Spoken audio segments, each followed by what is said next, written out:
نکلتا ہے کہ تھوڑا تھوڑا کرتے کرتے کرتے کرتے اب ظاہر ہے تھوڑا اس لیے دینا ہے کہ لوگوں کا منہ بند ہو, تو لوگوں کا منہ تھوڑے پہ بند نہیں ہوتا. کچھ مثال تو نامناسب سی ہے, چھوڑیں بھی, اتنی بھی نامناسب مثالیں دینا مناسب نہیں ہے. تو بہرحال آدھا لفظ تو نکل چکا تھا لیکن ریورس کیا میں نے. تو تھوڑے سے لوگوں کا منہ بند نہیں ہوتا, تھوڑے سے نہیں بند ہوتا. وہ پھر کمپٹیشن دیکھو نا, مجھے انڈیا میں ایک صاحب نے ویڈیو بھیجی, جہیز کا نا پورا تمبو لگا کے جہیز کی نمائش ہو رہی ہے, نمائش ہو رہی. انڈیا کے مسلمان بہت اچھے ہیں الحمدللہ, بہت سو سے, لیکن کچھ چیزیں ہندوؤں سے انہوں نے لی ہیں اور کچھ چیزیں ہم نے بھی ہندوؤں سے لی ہیں. تو جو ہندوؤں کو فالو کرتے ہیں وہ جیسے ہم کرتے ہیں تو وہاں بھی بہت سے لوگ فالو کرتے ہیں. تو انہوں نے مجھے ویڈیو بھیجی کہ وہ باقاعدہ نمائش ہو رہی ہے, پبلک کو لائن لگا کے لوگ دیکھ رہے ہیں کہ سیٹھ صاحب نے اپنی بیٹی کو کیا کیا دیا ہے. کیا جہالت ہے, کتنی جہالت ہے یار.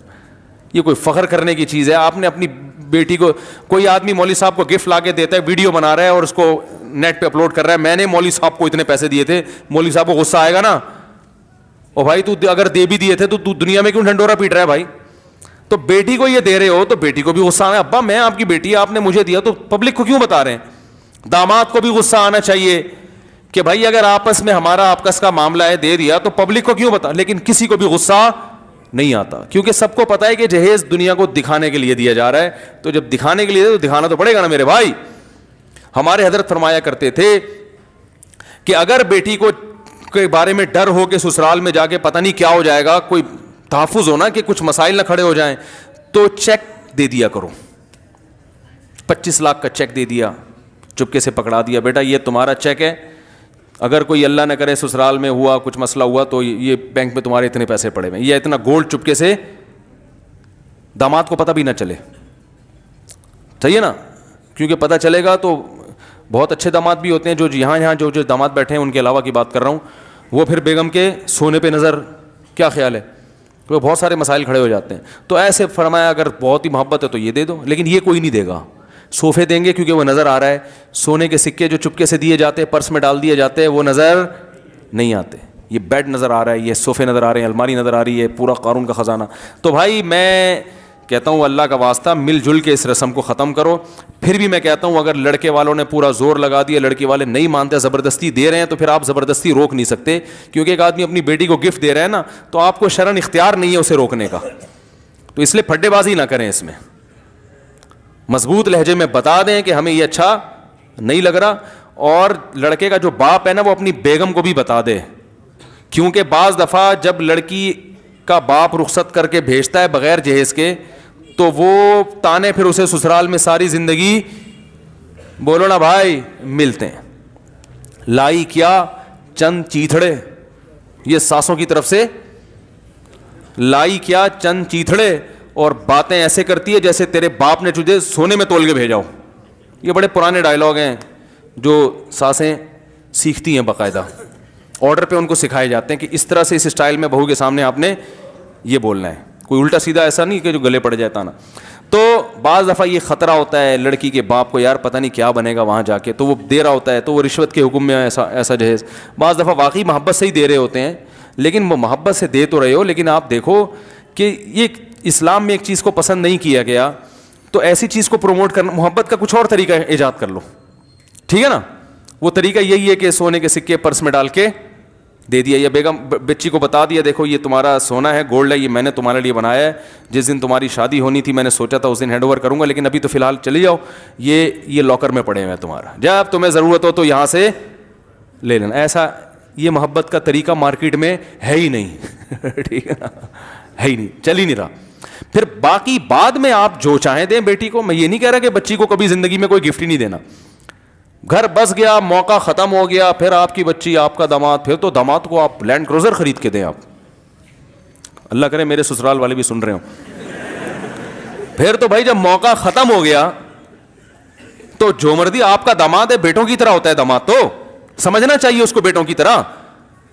پھر آپ دیں گے تو ہم یہ کہیں گے کہ داماد کو واقعی بیٹا سمجھ کے دے رہے ہیں. ابھی نمائش کا عنصر زیادہ ہوتا ہے, گفٹ کا عنصر کم ہوتا ہے. بعد میں کون دیتا ہے؟ بعد میں تو داماد سے اس کی تنخواہیں پوچھ پوچھ کے اس کو اور ٹارچر کرتے رہتے ہیں. ابے تو کیا کھلا رہا ہے, وہ اوپر سے مجھ سے پیسے مانگنے آ جاتا ہے بھائی.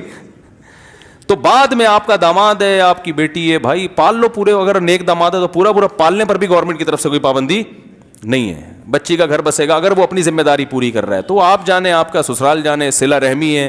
جتنا اچھا سلوک کریں گے داماد کے ساتھ, بیٹی کے ساتھ یا سسر بہو کے ساتھ تو بہت اچھی بات ہے.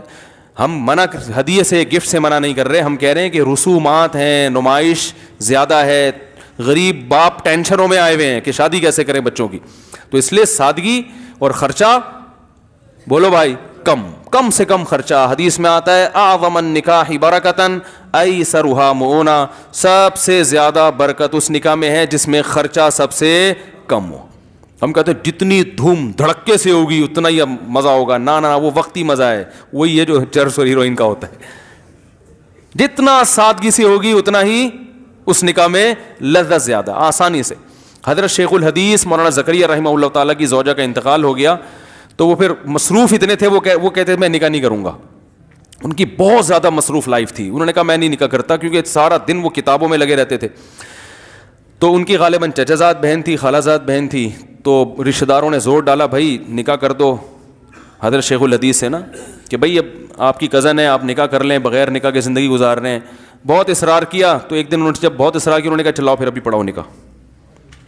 لوگوں نے کہا یہ کیا بھائی؟ کہہ رہے ہیں بھائی اگر کرنا ہے تو پھر ابھی کراؤ, میرے پاس فالتو ٹائم نہیں ہے, ابھی کراؤ نکاح. بس ٹھیک ہے گھر بیچ دو, رخصتی ہو جائے گی, ٹھیک ہے ہماری بیوی بن جائے گی, پھر ہم خرچہ اٹھائیں گے اور جو اس کی ذمہ داریاں پوری کریں گے.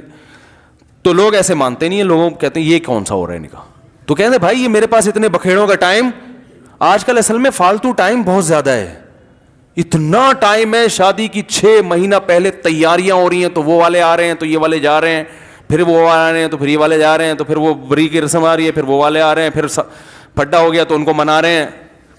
پھر انہیں ایک بات ایسی کہتی تھی جو ان کو بری لگی تھی تو اس کا مطلب تلاش کیا جا رہا ہے ڈکشنری میں, پھر اس مطلب کا صحیح مطلب نکال کے پھر ان کو منایا جا رہا ہے, پھر ڈانٹا جا رہا ہے, پھر یہ ہو رہا ہے. وہ اس میں بسا اوقات منگنیاں ٹوٹ جاتی ہیں, پھر وہ بڑے ٹینشنیں. میں تو بھگت چکا ہوں یہ ساری ٹینشنیں. تو بھائی ٹینشن فری زندگی گزارو. شیخ الحدیث مولانا زکریا رحمۃ اللہ نے کہا بھائی اگر کرنی ہے تو ابھی نکاح پڑھاؤ, ورنہ جاؤ یہاں سے, ٹائم نہیں ہمارے پاس یہ استخارے نکالنا اور پھر یہ کرنا اور وہ کرنا نہیں ہے. اپنی بچیوں کی شادی بھی ایسے کی انہوں نے. بیٹیاں جب جوان ہوئی تو کچھ نوجوان تھے جو ان کا خیال تھا کہ یہ میری بچی کے لیے مناسب ہیں, ان سے بات کی, وہ راضی ہو گئے. تو بڑے فخر سے راضی ہو, حضرت اس سے ہماری سعادت کیا ہو سکتی ہے کہ آپ سے کہ بچیوں سے ہماری شادی ہو. تو ایسے ہی جب وہ راضی ہو گئے تو مجمع بیٹھے ہوئے تھے, اپنی بیٹیوں کا نکاح بیان کر رہے تھے. بیان کے آخر میں اپنی بیٹیوں کا نکاح بھی ان لڑکوں سے پڑھا دیا. پھر انہوں نے اپنی آپ بیتی لکھی, اس پہ لوگوں نے تبصرے کیا کیے, اتنے نیگیٹو لوگوں نے تبصرے کیے.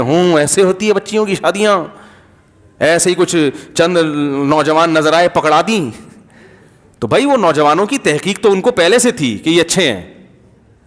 جب ہو گئی تحقیق بھائی صحیح ہے تو بس اب کیا الگ سے محفل اور مٹھائی کے ڈبے پارسل ہو رہے ہیں, وہ آ رہے ہیں تو وہ آ رہے ہیں. تو بھائی اب جب کرنا ہے تو بھائی ٹھیک ہے, ہماری بچی ہے, بچیاں تو گھر سے رخصت ہوتی ہیں, چلو بھائی یہ نکاح پڑھا دیا, اب تمہاری امانت ہے, جب چاہے لے جاؤ. اب یہ گھر بن رہا ہے نہیں بن رہا ہے تمہاری ہیڈیک ہے, یہ ہماری ہیڈیک